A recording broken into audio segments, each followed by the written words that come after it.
السلام عليكم يا احلى ناس، كيف دايرين؟ لاباس عليكم؟ نتمنى تكونوا بالف خير. القصه اللي غادي نعاود لكم اليوم كلها تشويق. قبل ما نبدا القصه صلوا على النبي محمد صلى الله عليه وسلم في تعليق ودعموا هذا الفيديو بالاعجاب. هاد القصه كتكلم على واحد السيده سميتها عبير بصوره الحال. كانت محتاجه الخدامه تخدم عندها في الدار. مشات لعند واحد السمسار معروف.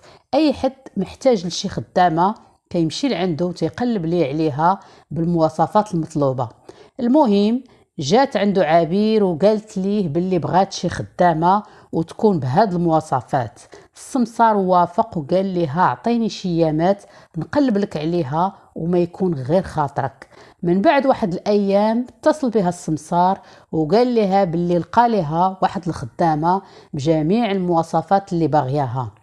دارت معاه موعد يجي عندها للدار ويجيب معاه الخدامة، وبالفعل جا عندها للدار. ملي حلات الباب لقات السمسار ومعاه بنت صغيرة تقريبا يكون عندها 10 سنين سميتها مريم، ومعاهم واحد الراجل اللي هو باها. الأب ديالها سميتو المختار من واحد القرية بعيدة، راجل فقير مزوج وعنده 8 ديال الولاد، وواحد الارض صغيره في القريه ديالو تيربي فيها شي دجيجات وواحد المعيزات. المهم يالله كيدبر في القوت اليومي ديالو. ملي جا عنده السمسار وقال ليه باللي واحد السيده بغات بنته تخدم عندها وراها غاديه تهلا فيها وما يخصها حتى شي خير، المختار بالزربه وافق. هي هذيك ملي دقوا على السيده في دارها سلام دخلتهم للدار. عابر عجبها الحال بزاف حيت لقات في مريم كاع المواصفات اللي كانت كتقلب عليهم. جبدات عابر الفلوس ديال الشهر الاول باش تعطيهم المختار، ولكن المختار فاجأها وقال لها اعطيني الفلوس ديال العام كامل حيت ما غاديش نبقى نجي كل شهر، انا غادي نجي غير مره في العام. عابر وافقات ومشات جابت ليه الفلوس ديال العام وعطاتهم ليه حيت هي عجباتها البنت وما بغاتش تضيعها من يديها. ولكن البنت الصغيرة مريم بقات غير ساكتة حيت هي ما ليها حتى شي رأي، باها هو اللي تيقرر كل شي. مريم في الحقيقة ما كرهات تكون باها يجي كل شهر حيت غادية توحشو، ومن طبيعة الحال كانت غادية تشم فيه ريحة عائلتها كلها، امها وخوتها. ولكن ما لقات ما تقول، بقات غير ساكتة وكمداتها في قلبها.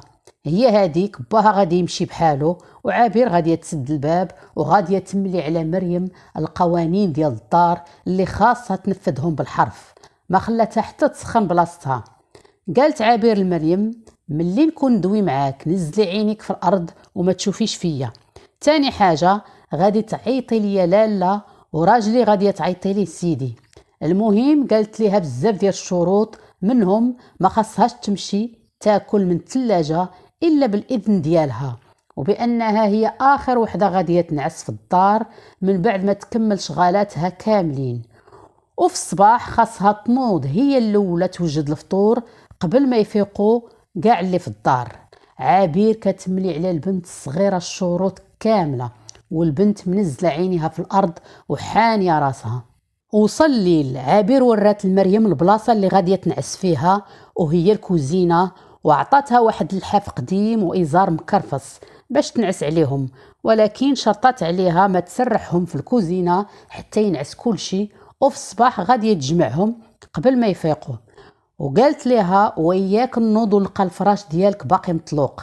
مريم حسات بالضغط وعدم الارتياح. هي في دارهم في العروبية وخا ما كانش عندهم، ولكن كانت مرتاحة على هاد الشي اللي هي فيه دابا. كانت كتمشي تسقي الماء وتسرح شي معيزات وكانت هانيه مع راسها. المهم مريم استسلمت للواقع، ما عندها ما دير. واحد النهار بقات مريم معطله في الشغالات اللي ما كتساليش ونعسات معطله. في الصباح ما قداتش تنوض من النعاس وتعطلات. غاديه تجي عابير مولات الدار وغاديه تضربها لجنبها بواحد الركله. هي هذيك مريم جمعت الوقفه، بقات عابير كتغوت عليها وكتعايرها وجمعتها معاها بواحد التصرفيقه حتى دورت ليها الحنك وخلات صباعها مصورين في حنكها. عابير تصرفات معاها هكا باش تربيها من الاول وتخلعها وتعرف انها الا ما دارتش داك الشيء اللي كتقول لها عليه غادي يكون العقاب ديالها هو الضرب. هنا مريم عرفت باللي خاصها تأقلم مع الوضع، وبأنه ما كاينش حتى شي حد تشكي عليه ويحميها من الظلم ديال هاد المرأة.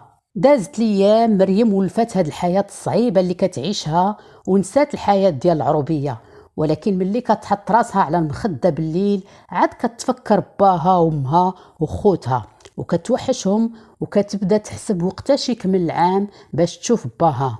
ملي سال العام جاب باها واحد النهار ومريم في الكوزينة. ملي سمعت صوته في الباب طارت من الفرحة وكانت كتسناه دخلوا عبير للصالون باش تسلم عليه وتشوفه، ولكن لسوء الحظ عبير هضرات معاه غير في الباب وعطاته الفلوس ديال العام الثاني ومشى بحاله بلا ما تشوفوا مريم. تخيلوا معايا، مريم مسكينة العام كله هي كتحسب في الأيام امتى تشوف باها، وملي غادي يجي حتى لباب الدار ما غادياش تشوفه. راها مسكينة بغات تشوفه غير دقائق معدودة وتشم فيه ريحة امها وخوتها. المهم مريم هذاك النهار شبعات بكا وما عليها غير تكمدها في قلبها وتسكت وتسنى تشوف باها حتى العام الجاي، ولكن ولسوء الحظ كاع الاعوام اللي جاو من بعد ما كانتش كتشوف باها، وكان كيوقع نفس اللي كان كيوقع في العام الاول. المهم دازت 4 سنين. في هاد 4 سنين عبير ولدات توأم. هادشي اللي خلى مريم تلها معاهم وما تبقاش كتسالي، ما حيلتها التربية ديال الولاد بجوج، ما حيلتها لشغالات الدار، وقتها ولا عامر بزاف ما بقاتش كتسالي.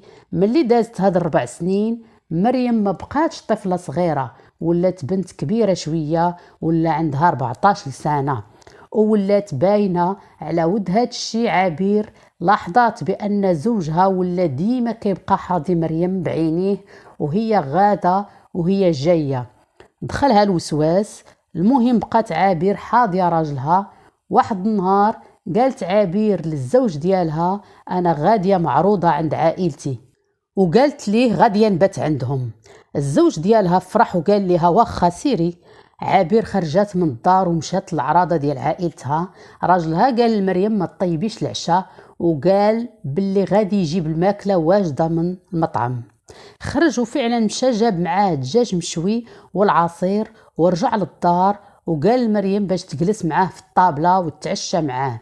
مريم رفضات وقالت ليه أسيدي أنا ديما كناكل في الكوزينة، ما نقدرش نجلس معاك في طابلة وحدة. وهي بصح ما عمرها ما جلست معاه في طابلة وحدة وكلات معاه. بقى كيلح عليها بزاف وقال لها ما فيها والو غير ونسيني في الماكلة باش نقدر نتعشى. مريم شافت حتى عيات من بعد الإصرار ديالو وهي تمشي وجلسات في الطابلة ودارت ليه خاطرو.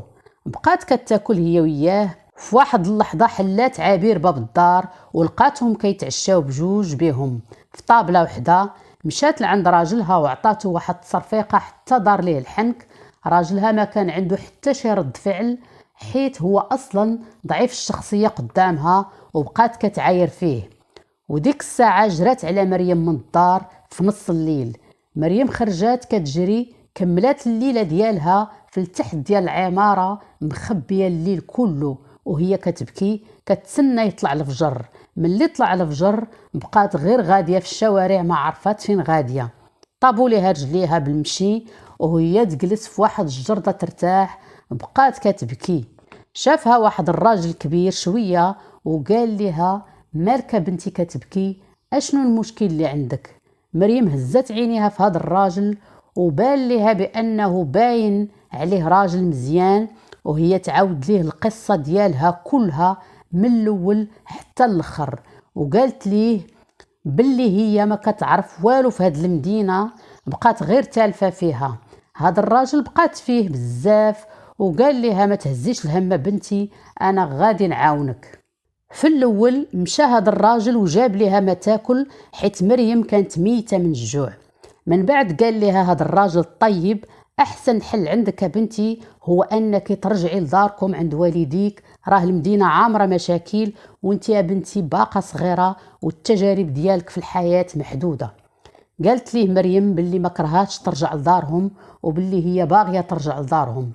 بالفعل مشى معاها هاد الراجل الطيب لمحطة الكيران وركبها في الكار اللي غادي للقرية ديالهم. قالت ليه مريم خاصني غير نوصل للمحطة، راه حدا المحطة كاين واحد عمها خدام تما، راه هو اللي غادي يوصلها حتى لدارهم. وبالفعل داكشي اللي وقع، وصلات مريم في سلام، وخباها تفاجأ ملي دقات عليه بنته الباب، ولكن مريم ماشي هي هذيك البنت اللي عندها 10 سنين وما كانت فاهمة والو. دابا ولات تقدر ترفض شي حاجة ما عجبهاش، وتقدر تعبر على الرأي ديالها وتقول لباها ما باغياش تخدم في الديور، وعاشت في القرية ديالها ديك الحياة البسيطة اللي كانت كتعيشها من قبل، وخا ما عندهمش ولكن عايشة مرتاحة البال وفي أمان.